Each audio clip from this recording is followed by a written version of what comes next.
Diz a palavra do Senhor, Tiago, capítulo de número 4. De onde vêm as guerras e peleixas entre vós? Porventura não vem disto, a saber, dos vossos deleites, que nos vossos membros guerreiam? Cobiçais e nada tendes, sois invejosos e cobiçosos, e não podeis alcançar. Combateis e guerreais e nada tendes, porque não pedis. Pedis e não recebeis, porque pedis mal, para gastardes em vossos deleites. Adúlteros e adúlteras, não sabeis vós que a amizade do mundo é inimizade contra Deus? Portanto, qualquer que quiser ser amigo do mundo, constitui-se inimigo de Deus. Ou cuidai vós, em vão que diz as Escrituras, o Espírito em que vós habita tem ciúmes, antes da maior graça. Portanto diz, Deus resiste aos soberbos, dá, porém, graça aos humildes. Sujeitai-vos, pois, a Deus, resisti ao diabo, e ele fugirá de vós. Chegai-vos a Deus, e ele se chegará a vós. Até aqui. Vamos orar pela palavra do Senhor. Pai Todo-Poderoso, a Ti eu entrego esse momento, Senhor, com temor e tremor. E eu peço, Senhor, que o Teu Espírito Santo fale, que a Sua palavra seja ensinada, que o maná venha, Senhor, venha, Deus, ensinar, redarguir, dar sustento, Deus, trazer graça e poder, Senhor. Visita-nos essa noite, Senhor. Deus, que eu diminua, Senhor. Que nenhuma sabedoria, nenhum poder, nenhuma virtude em mim tenha qualquer valor ou qualquer eficácia. Mas que o poder do Espírito Santo manifeste e que o nome de Jesus, o nome que é sobre todo nome, seja glorificado e exaltado, Senhor, nessa noite, em nome de Jesus. Irmãos, chegai-vos a Deus e Ele se achegará a vós. Não é uma única passagem nas Escrituras, mas em toda a Escritura, nós ouvimos o convite de Deus, e nós ouvimos a promessa de Deus, que Ele está disposto a chegar a nós. É uma promessa maravilhosa, quando nós entendemos o quão pecadores nós somos, o quão indignos nós somos, o quão pecadores nós somos. A palavra diz em Isaías 53 que Ele foi ferido. Ele foi ferido pelas nossas transgressões. Ele foi moído pelos nossos pecados. E a paz que nós recebemos veio por meio da sua morte. O que nós somos para Deus? O que nós podemos dar a Deus? O que nós podemos entregá-lo a Ele? Quando Deus diz, eu me achegarei a vós, é uma promessa graciosa, porque nós não temos dinheiro para dá-lo. E as misérias que nós temos, de nada lhe servem, porque os céus é o teu trono, e a terra são o estrado dos seus pés. Deus não está carente nos céus, dizendo, ai, eu preciso que alguém me adore, ou que alguém me ame. Ai, eu preciso que alguém estenda as mãos do céu e me louve, porque se não fizer isso, ai de mim que estou perdido. Não, Deus não está carente. Ele é cheio de toda a plenitude do amor, toda a plenitude da justiça, da glória, da satisfação. Ele é tudo em si mesmo. Então Ele não precisa do nosso amor. Ele precisa da nossa glória. Porventura Ele vai se tornar um rei mais importante se nós o glorificarmos? Também não. Ele também não precisa disso. Porque Ele já tem um nome que é sobre todo nome. E a palavra diz que todo poder foi dado a Ele, nos céus e na terra. Então nós também não podemos dar algum poder, alguma glória a Ele. O que nós damos a Ele? O que nós concedemos a Ele quando Ele vem e diz, chegai-vos a mim? Nós entregamos a Ele as nossas debilidades, as nossas fraquezas, o nosso pecado, a nossa iniquidade, a nossa incompetência, a nossa fragilidade. Quando chegamos diante de Deus, entregamos a Ele uma família destruída, um casamento destruído, filhos perdidos que não temem a Deus. É isso que nós entregamos a Ele. Chegai-vos a Deus, porque Ele se achegará a vós. Então nós temos da parte de Deus um favor imerecido. Nós temos da parte de Deus um amor maravilhoso. Nós temos da parte de Deus a sua promessa de que Ele não nos desamparará, de que Ele não será infiel. Mas é necessário que nós acheguemos a Ele. Nós devemos ter a consciência, irmãos, nós louvamos, nós cantamos, bendizemos ao Senhor, mas nós sabemos também que esse mundo não é um mundo de rosas, não é um mundo de fantasias. Muitos de vocês chegaram aqui destruídos pelas dores de casamentos, pelas dores de humilhações, de pecados, de angústias. Chegam aqui porque há filhos que talvez nesse exato momento estão consumindo drogas, entorpecentes, bebida. Porque há anos e meses têm lutado contra a pornografia, contra a imoralidade, e não conseguem. A nossa vida não tem sido esse mar de rosas, e não tem sido fácil. Lutamos, guerreamos, como Tiago diz, há uma guerra dentro de nós, há uma guerra em nossos corações, há uma guerra em nossa casa, em nossa família, há uma guerra lá no trabalho, onde nós convivemos com ímpios, e somos cercados de toda tentação, seja para fazer piadas imorais, seja para corromper, seja para falar mal, xingar, fofocar. Somos cercados de um monte de opressão. E como que nós vamos vencer? Como que nós vamos prevalecer? Como que nós vamos ter a esperança de poder falar como Josué: eu e minha casa serviremos ao Senhor? Como que nós teremos essa segurança de poder olhar pela fé e ver os nossos irmãos que são perdidos em todo engano e corrupção se arrependerem dos seus pecados? Como que nós temos esperança? E como que nós poderemos dizer vitoriosos que o pecado não tem mais poder sobre mim? Que eu não minto mais? Que eu não blasfemo mais? Que eu não me masturbo mais? Que eu não adultero com os olhos? Que eu não xingo? Que eu não me engano? Que eu não falo mal uns dos outros? Que eu não critico? Que eu não ofendo injustamente? Como eu posso ter essa certeza? Como eu posso ter essa segurança de ser uma nova criatura, regenerada, transformada, e que o Espírito Santo se torna o nosso penhor, nosso selo, e então temos a garantia da vida eterna? Porque a garantia da vida eterna não vem por um batismo. A garantia da vida eterna não vem pelo fato de estar na igreja. A garantia da vida eterna não vem pelo fato de eu me dizer cristão. Veja João Batista, ele dizia aos fariseus: quem vos ensinou a fugir da ira vindoura? Porque Deus pode suscitar das pedras filhos de Abraão, Deus pode suscitar dessas cadeiras cristãos. Então nós dizermos que nós somos cristãos não significa nada. Nós dizermos que fomos batizados não significa nada. Nós dizermos que estamos aqui nesse exato momento não significa nada. A melhor igreja do mundo em toda a história, a igreja pastoreada por Jesus de Nazaré, nem todos foram para o céu. Nem todos foram para o céu. Judas está no inferno, e ele fazia parte da congregação de Jesus Cristo.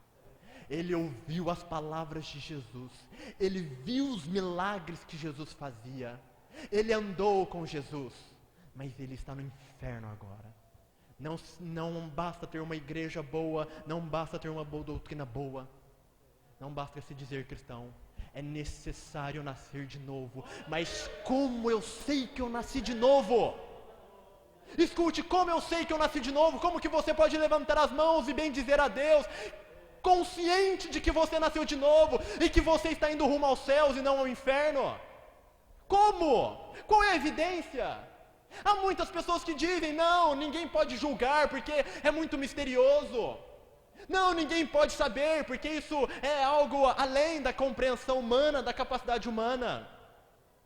Seguramente é difícil eu julgar vocês, mas vocês julgar a si mesmos não é difícil.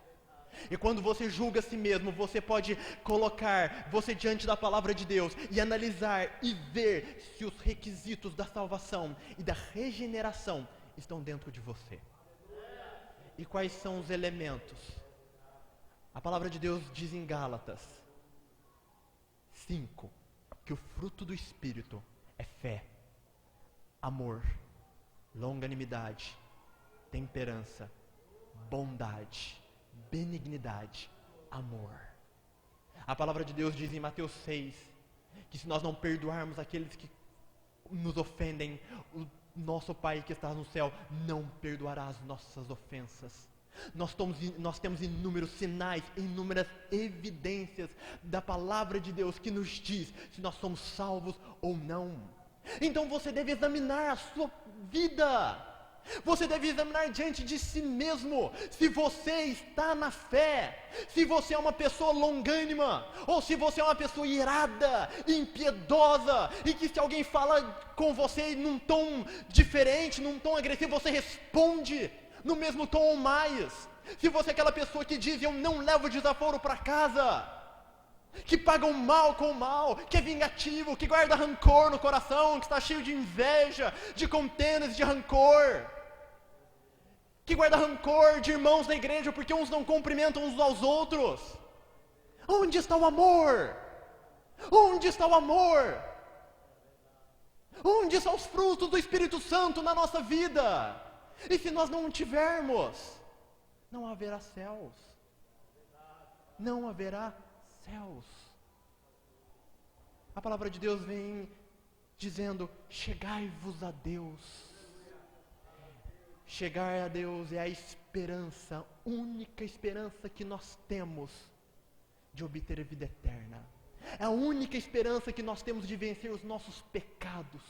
É a única esperança que nós temos de nos tornar bons maridos, que tratam suas esposas com amor, com zelo, com respeito, sabendo que é o vaso mais frágil, como diz Pedro.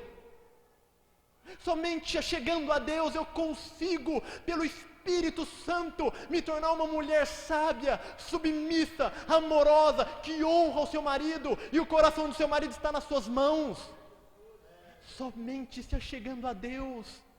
Há muitas pessoas tentando terapias, há muitas pessoas tentando e descansando na sua força, descansando na sua sabedoria, descansando no seu potencial, descansando nas capacidades que tem. Mas irmãos, a nossa capacidade não é nada. Nós já lutamos muito na carne e perdemos. Nós já fizemos muito a nossa moda, o nosso jeito, deixando as escrituras de lado, deixando as regras de Deus de lado. E o que nós vemos hoje? Derrota, derrota, derrota. Por que derrota? Porque nós não nos achegamos a Deus. Porque nós dissemos que chegamos a Deus, mas não foi de verdade. Não foi sinceramente.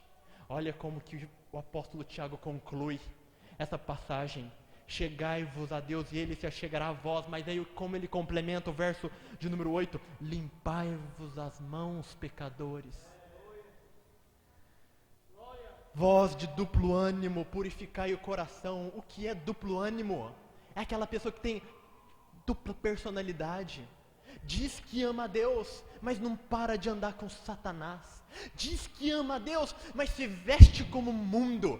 Diz que ama a Deus, mas só fala mentira que procede do inferno. Diz que louva, que adora, que Deus é tudo na vida, mas não ora, não lê, não passa tempo com Deus. Você que é casado, pensa, imagina, a sua esposa sempre chega a você e diz, eu te amo tanto, eu não vivo sem você. De repente, você chega do trabalho e ela fala assim, vou sair. Mas a gente não passou o dia junto. Não, eu tenho que sair, dar umas voltas com umas amigas. Amém, tudo bem, então vai. Aí no outro dia, de manhã, acorda lá, ela fala, eu te amo, meu amor, te amo. Você vai trabalhar, volta, ela diz, olha, eu vou sair de novo. Mas para onde? Eu vou no shopping agora com a minha família, com a minha mãe, e faz isso todos os dias. Vai chegar uma hora que você vai falar assim, poxa, se você me ama tanto assim, se você realmente tem tanto valor por mim, por que você está me trocando por todo mundo? Por que eu sou o último da sua lista? Por que eu sou aquele que está sendo desprezado, deixando ao lado? Por que você não vem a mim e fala, amor, vamos dar uma volta, amor, vamos ficar junto, amor, vamos conversar, amor, vamos fazer um programa a sós? Mas por que você está me desprezando? É o duplo ânimo, é o ânimo dobre. E nós devemos estar conscienciosos disso. Porque se nós tivermos com esse espírito, se nós tivermos com esse comportamento e com esse coração, nós vamos chegar a Deus de boca para fora. Nós vamos chegar a Deus apenas de palavras. Nós vamos louvar a Deus, dizer: Senhor, meu respirar, apenas da boca para fora. E nós, que somos completamente débeis, fracos, pecadores, vamos continuar sofrendo com toda a nossa fraqueza, com toda a nossa debilidade, com toda a nossa incapacidade, e não teremos nenhuma esperança. Não teremos nenhuma esperança de que os nossos parentes sejam convertidos, sejam salvos das suas idolatrias, dos seus enganos. Não teremos nenhuma esperança de que o nosso caráter será regenerado e transformado. Não teremos nenhuma esperança de que os nossos filhos crescerão na presença de Deus, em obediência, em amor, em zelo e temor. Não teremos nenhuma esperança de vida eterna. É necessário, portanto, que nós venhamos a examinar nós mesmos e analisar se nós estamos chegando a Deus de todo o coração ou não. A chegar a Deus é a chave da salvação, é a chave da regeneração, é a chave do perdão dos pecados. Ah, meu irmão, sem Deus nós não somos nada. Sem Deus nós estamos perdidos em meio às trevas e escuridão. Sem Deus nós vamos bater a cabeça, vamos tropeçar em muitas coisas e vamos sofrer dia após dia. Nós devemos ter essa consciência no nosso coração. Nós não podemos substituir a nossa vida devocional por nada. Nós não podemos substituir a vida de oração por nada. Jesus diz na Escritura, dando o seu testemunho, que ele orava tempo e tempo, passou a madrugada inteira orando pelos discípulos, a escolha de quem ele seria, passou a madrugada inteira orando quando antes da sua paixão, ele, o verbo encarnado, o Deus vivo, orou, porque nós não oraremos, porque nós não chegaremos a Deus, porque a nossa forma de chegar a Deus é por meio dos joelhos, é por meio da oração, é por meio do clamor a Deus. Somente pela oração nós chegamos a Deus. Somente pela oração nós podemos conectar-se com Deus e apresentar diante dele as nossas necessidades. Não há outra forma, não há outro meio. Orai sem cessar, diz o apóstolo Paulo. O profeta Samuel diz: longe de mim pecar contra Deus, deixando de orar por vós. Nós devemos resgatar o cristianismo verdadeiro. Nós devemos resgatar o cristianismo bíblico de Atos dos Apóstolos, porque viviam em unidade, em comunhão, orando no templo, os homens e as mulheres. Eles oravam, eles buscavam a Deus, as pessoas de vigília, as pessoas dos joelhos, com calos, como era conhecido esse Tiago. Ele era chamado de joelhos de camelo, de quanto ele orava. Nós devemos ter consciência de que sem oração nós não somos convertidos, sem oração nós não somos regenerados, sem oração nós não somos salvos, porque quem vive sem oração vive sem Deus, quem vive sem oração vive independente de Deus, porque não lhe presta conta, porque não lhe pede ajuda, porque não demonstra sua dependência e necessidade de Deus.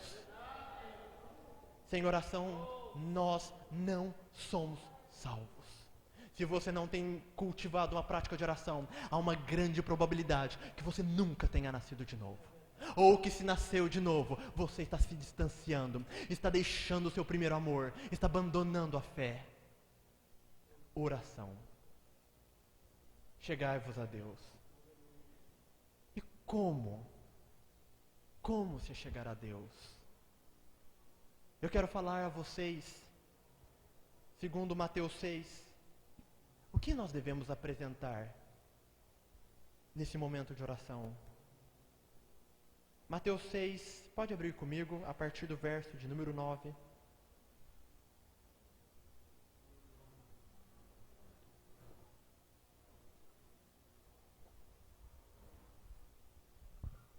diz assim, é a oração do Pai Nosso que nos foi ensinada por Jesus Cristo. Diz, portanto, vós orareis assim: Pai nosso que estais no céu, santificado seja o teu nome, venha o teu reino, seja feita a tua vontade, tanto na terra como no céu. O pão nosso de cada dia dá-nos hoje, perdoa-nos as nossas dívidas, assim como nós perdoamos os nossos devedores, e não nos induza à tentação, mas livra-nos do mal, porque teu é o reino e o poder e a glória para sempre. Amém. Essa oração, muitos chegaram a pensar que ela deveria ser repetida como um rito, mas não. Teologicamente, a oração do Pai Nosso, ela é um modelo de como nós devemos orar e por quais coisas nós devemos orar. Ela tem ensinamentos importantíssimos. A primeira coisa que nós vemos quando Jesus ora: Pai nosso que estás no céu, santificado seja o teu nome. Venha o teu reino.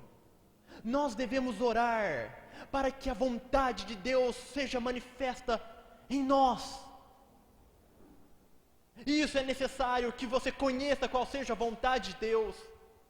É necessário que você conheça as Escrituras, porque se você não conhecer a palavra de Deus, você não sabe qual é a vontade dEle. E se você não sabe qual é a vontade dEle, como é que você irá estar de acordo com Ele? Como você irá agradá-lo?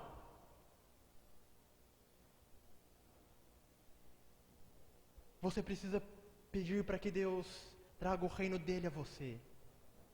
Que você venha despojar da sua própria justiça, despojar das suas próprias regras, despojar dos seus próprios princípios e passar a adquirir a vontade e os princípios de Deus. A palavra de Deus, ela nos ensina todas as coisas. E isso está confirmado no Salmo 119, que diz: em toda perfeição vi limites, mas o seu mandamento é amplíssimo, ele se aplica a tudo. Irmão, quando você ora pelo seu matrimônio, como você ora?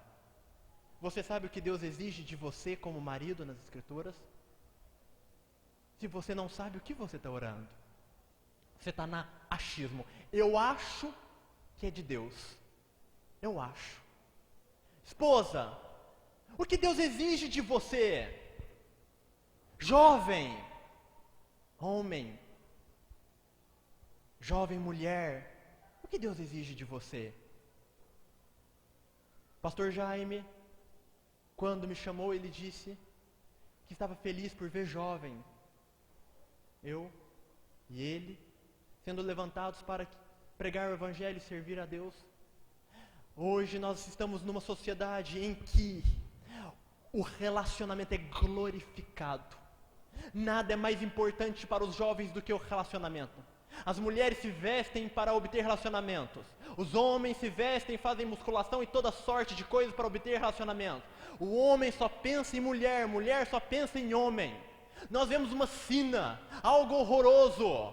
Jovens entrando em relacionamentos extremamente prematuros. Só querem saber de namoro, só querem saber de ficar, só querem saber de casamento. E muitas vezes nós achamos normal, nós achamos até bonito. Mas o que é que a Escritura diz? Eclesiastes 12:1 diz: lembra-te do teu Criador nos dias da tua mocidade. Ele está dizendo: jovem, gaste a tua força com Cristo, gaste a tua força em jejuns, em orações, em vigílias, em pregações, em estudo das Escrituras. Gaste, adquira musculatura, autoridade espiritual, santidade, poder, conhecimento. Timóteo, não despreze a tua mocidade, que ninguém despreze. João diz: jovens, sois fortes, porque já venceste o maligno. Os jovens da Bíblia, nós não vemos jovens fúteis, nós vemos Davi lutando contra Golias, dando testemunho do poder salvador de Deus.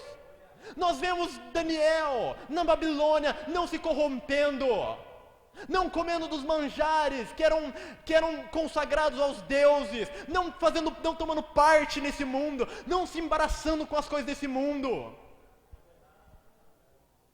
Mas se eu não conheço as Escrituras, Como eu orarei tal coisa? Como orarei, Senhor? Eu sou jovem, um dia eu vou casar, um dia eu terei família, um dia eu terei filho, mas enquanto eu sou jovem, Senhor, me dá almas. Me dá alma, Senhor, dá-me alma, Senhor, dá-me amor pelas pessoas, como John Knox, ele orava, Senhor, dá-me alma pelas costas e não morrerei. Como David Brainerd, quando ele disse, Senhor, a Ti eu dou tudo, a Deus conforto, a Deus prazeres, a Deus as coisas desse mundo, para servir a Deus. Jovem, você vai trabalhar tanto, você vai trabalhar tanto, você vai ter um casamento e passará tanto tempo casado. Você também sofrerá tantas tribulações no casamento. Não queira antecipar as coisas. Não queira viver aquilo que não é o seu momento, o seu tempo. Dê sua vida a Deus, porque é isso que as Escrituras recomendam. Mas como você pedirá então, Senhor, traz o teu reino sobre mim, se você não conhece as Escrituras? A palavra de Deus diz, pecas não conhecendo as Escrituras, nem o poder de Deus. O reino de Deus é um sistema no qual Deus é rei e soberano e tem todo o poder, mas Ele tem regras, Ele tem leis, Ele tem normas, Ele tem métodos, os quais estão na Escritura. E somente na leitura das Escrituras eu posso conhecer esse reino. E somente conhecendo esse reino eu posso me tornar participante desse reino.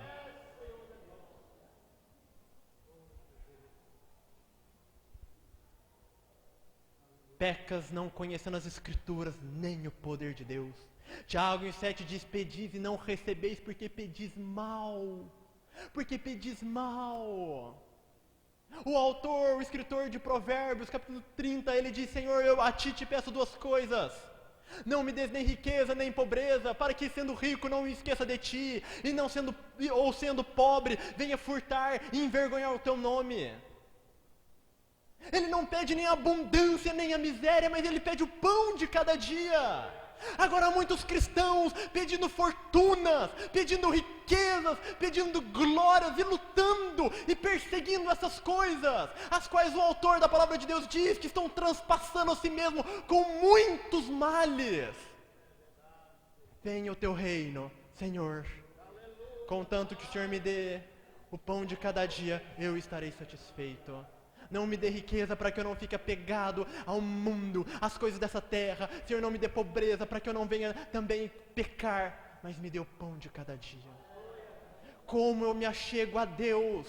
Eu preciso conhecê-lo. Eu preciso conhecer a palavra dEle, para que nas minhas orações eu não venha pedir coisas que não são da vontade dEle.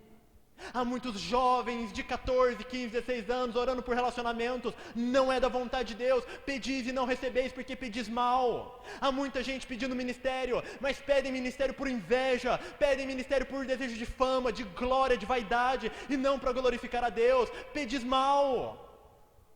Irmão, nós precisamos conhecer a palavra de Deus. Há muitas mulheres pedindo, Senhor, me dá poder, me dá sabedoria para pregar para o meu marido. E a palavra de Deus diz que deve ser ganho em silêncio, com testemunho. O marido vai ver o seu comportamento, vai falar assim, olha, vou falar uma coisa, tem mulher como essa não. Eu sou um canalha, fraco, eu dou o maior trabalho, mas ela é irrepreensível, ela é amorosa, santa, perdoadora, diligente, ela tem palavras agradáveis, ela me auxilia nas minhas necessidades e eu vejo ela orando por mim. Pedis e não recebeis. Nós devemos ter consciência de que se nós não chegarmos a Deus, não haverá nenhuma vitória, não haverá nenhuma transformação, não haverá nenhum perdão, não haverá nenhuma regeneração, não haverá ganho de almas, não haverá nada. Mas se nós orarmos segundo a sua vontade, ela virá.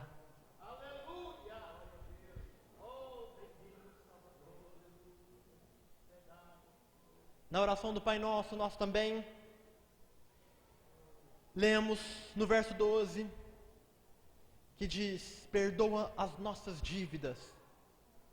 Na sua oração diária, escute, Daniel orava 3 vezes ao dia, Jesus orava constantemente, o apóstolo Paulo diz para orarmos sem cessar. Na nossa oração diária, nós devemos lembrar de ter um momento para o arrependimento. Isso está ficando em falta. Poucas orações estão tendo arrependimento.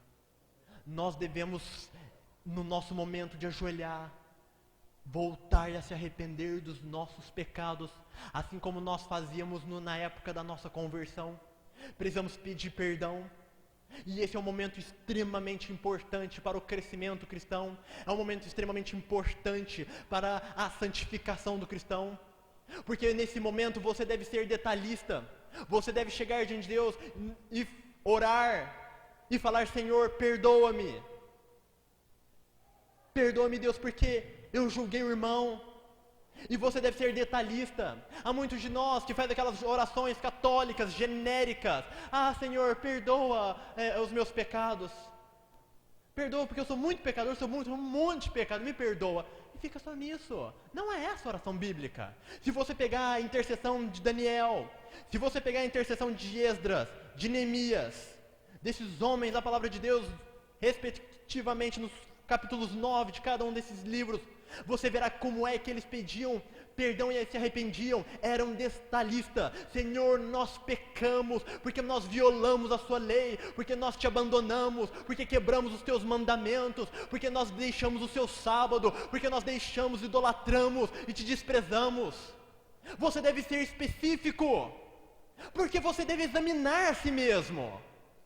Escute, quando você se ajoelha e fala: Senhor, me perdoa, e talvez você chegue e diz: Senhor, me perdoa porque eu cobicei. Aí, imagine Deus perguntando a você: mas por que você cobiçou? Quem você cobiçou? Você confessando, sendo detalhista: Senhor, me perdoa porque eu cobicei a irmã da igreja, a colega do meu trabalho. Ah, tá. E por que você cobiçou? Ah, Deus, eu cobicei a irmã da igreja, a mulher, colega do trabalho, porque eu tenho um problema de moralidade, Senhor. Faz tempo, eu tenho moralidade. Você vai e confessa o seu pecado detalhadamente. A palavra de Deus diz em João 9 que se confessarmos os nossos pecados a Deus, Ele é fiel e justo para perdoar os nossos pecados e nos purificar de toda iniquidade. Agora pensa comigo. Esse mesmo homem chega no outro dia. Tem que orar todo dia. Vai lá, ajoelha, momento de arrependimento. Senhor, me perdoa. Por quê, meu filho? Porque eu cobicei. De novo. Quem cobiçou? A colega do trabalho. Vai ficar pesado. De novo. Aí imagina no outro dia, terceiro dia de oração seguida. Senhor, me perdoa os meus pecados, eu sou muito ruim, muito fraco. Qual que é o seu pecado? Eu cobicei. De novo. De novo. De novo julguei. De novo eu menti. De novo eu fraudei. De novo. De novo, de novo, de novo. A vida do cristão não é pautada em pecado. O pecado é um acidente, um sem querer, algo que não foi planejado, que não foi previsto e nem foi quisto. Se você orar todos os dias e você começar a examinar a si mesmo nesse momento de arrependimento, você vai ver de verdade o estado da sua vida cristã. E você vai passar a tomar uma atitude: ou eu mudo a minha vida, ou eu mudo a minha vida, eu largo isso. Porque eu não posso enganar a Deus, eu não posso ser hipócrita, eu não posso ser fraudulento. Imagine esse homem, como que ele vai conseguir orar um mês inteiro dizendo o mesmo pecado? Como? Como você continuará se confessando, orando todos os dias? Lembrando que está mentindo. Lembrando que está sendo instrumento de cobiça para um monte de homem. Porque veste imoral. Porque é arrogante. Porque é soberbo. Como que você vai conseguir orar? O problema é que nós deixamos isso de lado e nós glorificamos, exaltamos como se nada tivesse acontecido, porque jogamos debaixo do tapete as nossas misérias e fingimos ter um cristianismo saudável quando nós estamos perdidos. Nós devemos orar todos os dias. todos os momentos. E nas nossas orações deve ter esse momento de arrependimento. E o arrependimento deve ser específico. Imagina a secretária lá mentir. Por quê? Porque o patrão mandou. No outro dia mentir, patrão mandou. Ô irmã, abandona o serviço. Ou fala pro seu patrão, eu não minto, porque eu sou cristã. Eu não minto, eu prefiro perder o emprego do que perder a vida eterna. Eu prefiro perder um salário mínimo do que perder o Espírito Santo. Mas você precisa examinar. Tem que estar todo dia na presença de Deus. Tem que estar todo dia de joelho, chorar, lamentar. Ah, irmão, por quê? Porque Deus converterá o choro em riso. Porque Deus vai transformar esse cativeiro quando você levar a sério esse pecado. Quando você trazer ele à memória e falar, eu tenho um problema com fofoca. Eu tenho um problema com inveja. Eu tenho um problema com prostituição. Eu tenho um problema com pornografia. E vou lutar contra isso. E vou chegar nos pastores e falar, pastor, tenho orado todo dia e tenho visto que eu sou ruim e que eu tenho esse pecado. Me ajuda, senão eu vou para o inferno. Me ajuda, senão eu não estarei na eternidade junto contigo, pastor.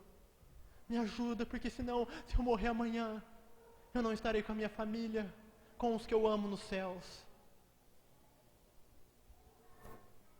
Arrependimento. Arrependimento. A palavra de Deus também diz, pão nosso de cada dia, dá-nos hoje. Como eu disse a vocês há um momento atrás, a nossa oração não deve ser pedindo riquezas, fama, fortuna, não deve ser pedindo glória, mas pedindo pão de cada dia. Veja o detalhe que Jesus coloca, Senhor, dá-nos hoje, hoje, hoje, irmão, basta cada dia o seu mal, não preocupe com o dia de amanhã.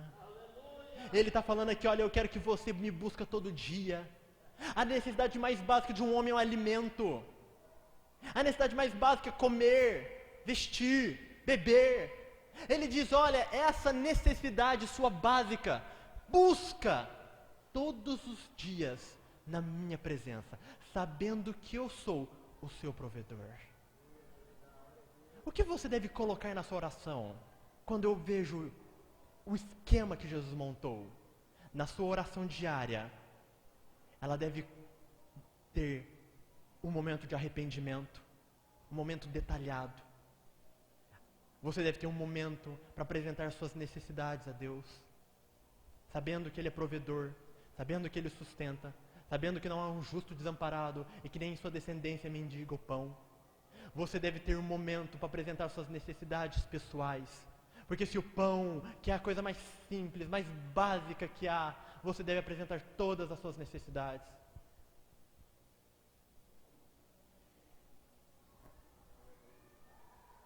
O que mais que nós devemos ter na oração? Nós devemos, no verso 1 diz, santificado, no verso 9 diz, santificado seja o teu nome. Quando você ora, você deve ter um momento de adoração a Deus. Você deve ter um momento de engrandecimento, de exaltação a Deus. Nós temos sido bastante egoístas. Nossas orações se redundam apenas para nossas necessidades, a nossa glória, a nossa vontade, o nosso querer, os nossos desejos. Nós queremos ser elogiados, nós queremos ser reconhecidos, nós queremos ser engrandecidos, nós queremos ser lembrados. Mas e o nosso Senhor? E o nosso Deus, que deu a sua vida por nós, que entregou a sua vida, todo o seu sangue naquela cruz por nós? Nós não o engrandeceremos, nós não o exaltaremos, nós não o bendiremos, nós não o louvaremos.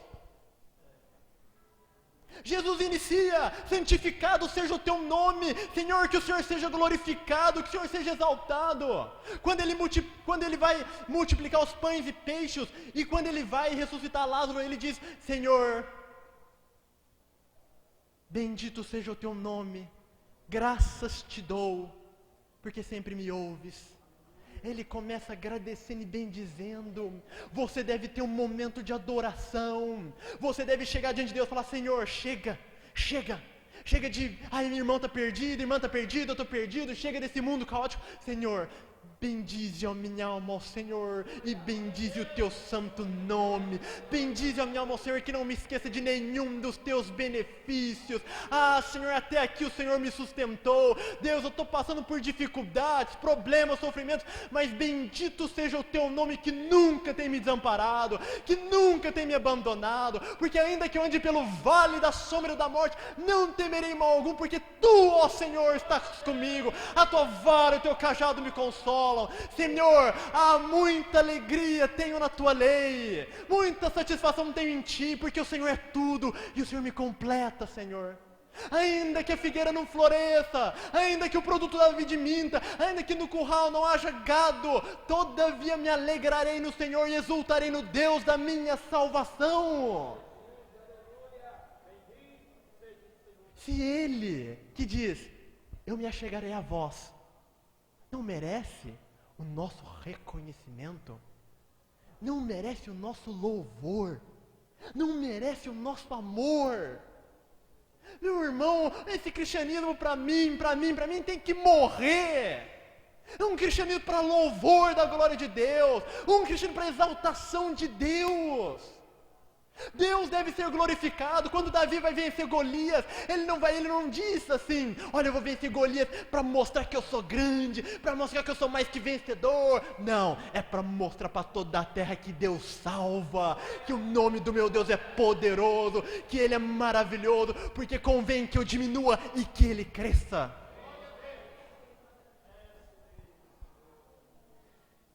Pai nosso, que estais no céu.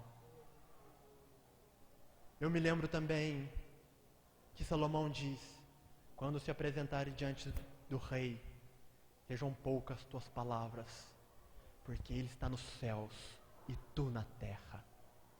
Nós devemos orar com reverência, nós devemos orar com zelo, com temor. É gente orando com televisão ligada, é gente orando com música, uma baderna. A Bíblia diz: entra no teu aposento, fecha a porta, passa um momento a sós com Deus, fala sozinho com Ele, passa 1 hora, 2 horas, 3 horas, é só você e Ele, em temor, em reverência, sabendo que você está falando com Deus, com um grande rei, com um Senhor dos senhores e Rei dos reis, aquele que criou todas as coisas, aquele que sonda a sua alma e sabe cada um dos teus pensamentos, que não pode ser enganado, que não pode ser dissuadido, que não pode ser ludibriado. Temor, reverência. Há muita gente orando no pecado, há muita gente chegando com a mão suja, de prostituição, de passar a mão em mulher, de roubar o dinheiro alheio, de roubar as coisas do próximo.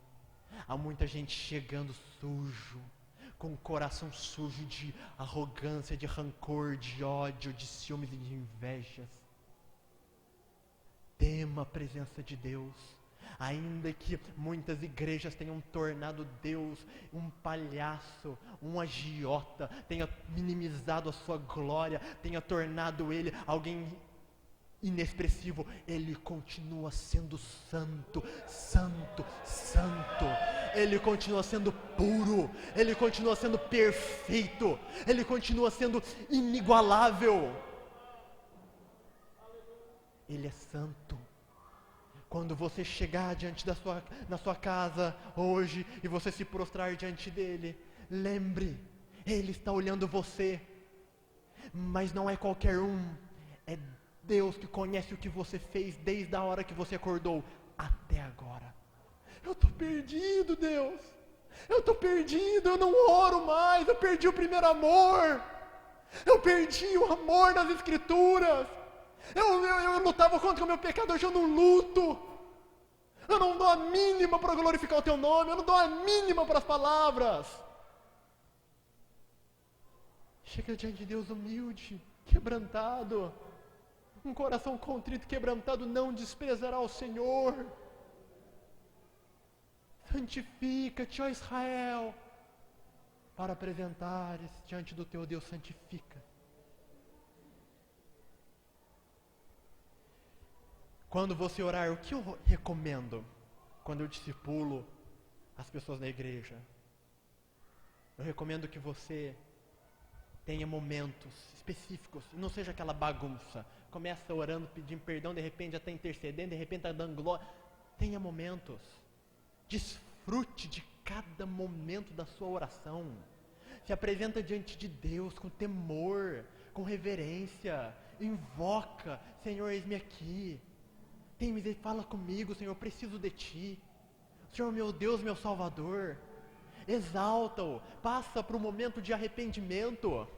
Iniciou sua oração, invocou a presença de Deus, passa por um momento de arrependimento, confessa os seus pecados, como eu vos ensinei, como eu vos disse, que é o testemunho das Escrituras. Findo o momento de arrependimento, adore a Deus, glorifica-o, leia salmos, cante louvores, lembre dos versículos maravilhosos que exaltam o poder de Deus. Depois, interceda. Intercessão. E como interceder? A palavra de Deus diz que toda a lei e os profetas se resumem nisso. Faça para o próximo o que você gostaria que se fizesse a você. Como que você gostaria que eu orasse por você? Deus abençoe fulana, eu sou fulano, fulano, fulano e fulano. Amém? Ou você gostaria que eu orasse, Senhor, a fulana está passando dificuldade, ela está sofrendo uma enfermidade, está com problemas emocionais, está com problema no casamento, ajuda ela, Senhor. O problema é no marido, mas ela também tem problema, ela também deixou de orar. Ajuda o irmão perdeu o espírito, está perdendo o chamado, não tem interesse mais de pregar o evangelho, não tem interesse mais de participar das campanhas, não tem interesse mais de visitar com o pastor. Visita ele, fortalece ele, põe a chama de novo no primeiro amor dentro do coração dele, restaura esse irmão. Como que você quer que eu ore por você? De maneira superficial, indiferente, leviana? Ridículo. Você ora para si assim? Ai, Deus me abençoe, amém. Você chega diante de Deus, me abençoa, eu estou precisando demais, abre aquela porta. Oh, Deus me perdoa, Deus me ajuda, eu estou sozinho, eu estou sofrendo. Você fica um tempão orando só por você e pelo próximo. Do mesmo jeito. Deve ser do mesmo jeito. Deve ser com o mesmo detalhe, com a mesma intensidade, com o mesmo zelo. Quando você orar para si mesmo, você deve apresentar todas as suas necessidades diante de Deus. Senhor, no meu trabalho está assim, assim, assim, assado. Me ajuda, visita, me ajuda a fazer bem feito, me ajuda a te glorificar, me ajuda a ganhar as almas. Senhor, estende as suas mãos, que eu seja luz, sal no mundo naquele lugar. Oh Deus, me ajuda a ser um bom filho, me ajuda a ser um bom marido, me ajuda a cumprir os princípios da sua palavra. Por quê? Porque eu não ajudo a minha esposa, eu abandono ela, eu não sou carinhoso, eu não sou amoroso, eu não ensino as escrituras para ela.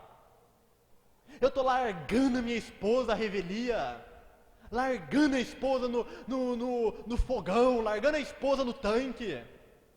Não ama, não cuida, não trata. Porque nós, maridos, a nossa obrigação é nós discipularmos as nossas esposas. Nós devemos aformosear a nossa esposa, assim como Cristo faz com a igreja. É dever nosso.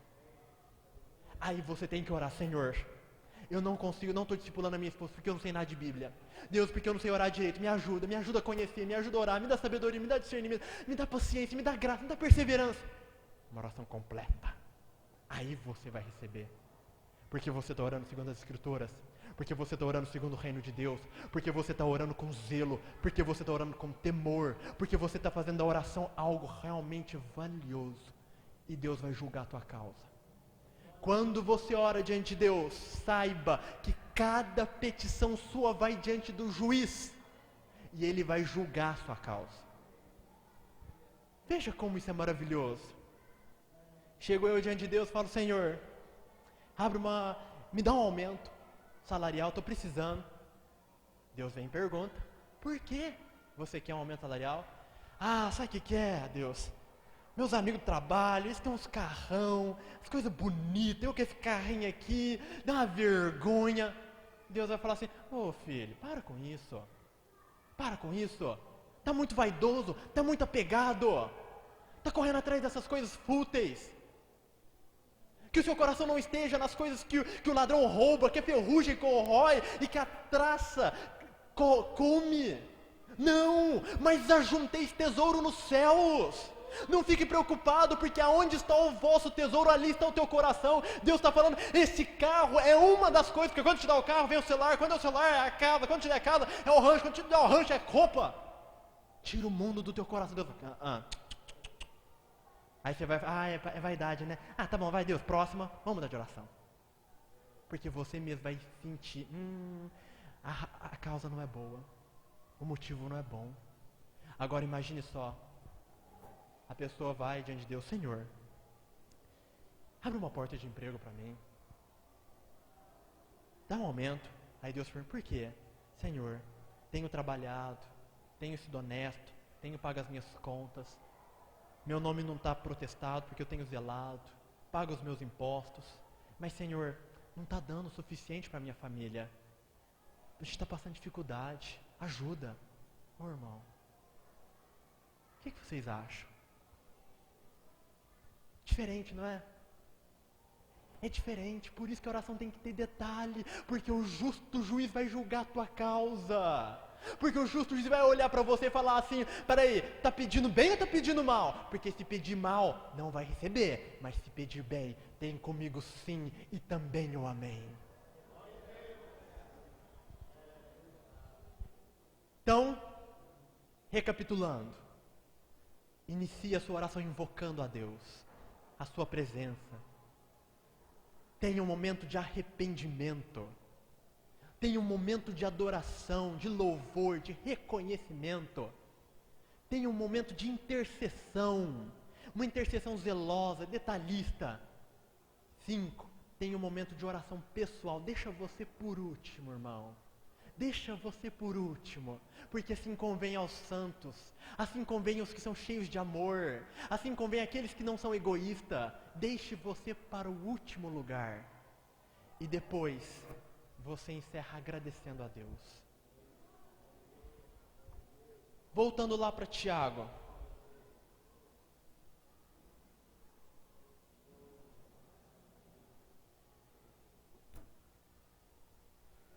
Chegai-vos, pois, a Deus, dessa maneira, respeitosa, segundo a palavra de Deus, segundo os seus ensinamentos, e Ele se achegará a vós, irmão. Ele vai achegar a você, porque Ele é misericordioso, porque Ele é bom, porque Ele é santo, porque Ele é o teu Pai. Achega a Deus e Ele se achegará a vós. Aqueles homens de Deus, como eu citei, John Knox, que orava: Senhor, dá minhas almas à Escócia, não morrerei. Ele foi um grande avivalista.